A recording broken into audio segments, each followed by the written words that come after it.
आपण पाहतात माणदेशी न्यूज, मान तालुक्याचा बुलंद आवाज।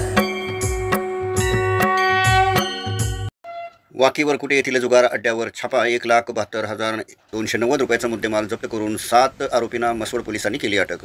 सहाय्यक पोलीस निरीक्षक अक्षय सोनवणे यांच्या स्टाफने मसवड येथील जवळच असणाऱ्या वरकुटे येथे जुगार अड्ड्यावर छापा टाकला। यामध्ये 1,72,290 रुपयाचा मुद्देमाल जप्त केला असून 7 आरोपींना अटक केलेली आहे। याबाबतची अधिक माहिती अशी की मौजे वाकीवर कुठे मसवड येथे हद्दीत असणाऱ्या बनवस्ती येथे लक्ष्मी मंदिराच्या आडोशाला काही इसम 3 पाणी पत्त्यावर पैसे लावून जुगार खेळत असल्याबाबतची गोपनीय माहिती पोलिसांना मिळाली। तात्काळ सहाय्यक पोलीस निरीक्षक अक्षय सोनवणे यांनी आपल्या स्टाफसह वरकुटे वाकी वरकुटे या परिसरातील या ठिकाणी छापा मारला आणि यावेळेला 7 आरोपींना ताब्यात घेतले असून महाराष्ट्र जुगार प्रतिबंधक अधिनियम कलम 12 अनुसार गुन्हा दाखल केला असून 1,72,290 रुपये किमतीचा मुद्देमाल जप्त केला आहे। यामध्ये दानाजी रामचंद्र कोके, सत्यवान रामहरी चव्हाण, गणेश भास्कर चव्हाण, सुनील दत्तात्रय माने भास्कर, भानुदास चव्हाण, दादा भानुदास चव्हाण, सूरज जगन्नाथ लोखंडे राहणार सर्व बनवस्ती वरकुटे, तालुका मान, जिल्हा सातारा या सर्वांना अटक केली आहे। सदरची कामगिरी सातारा जिल्हा पोलीस अधीक्षक तुषार दोशी, अप्पर पोलीस आयुक्त अधीक्षक वैशाली कडुसकर, उपविभागीय पोलीस अधिकारी अश्विनी शेंडगे यांच्या मार्गदर्शनाखाली केलेली आहे। यामध्ये सहाय्यक पोलीस निरीक्षक अक्षय सोनवणे,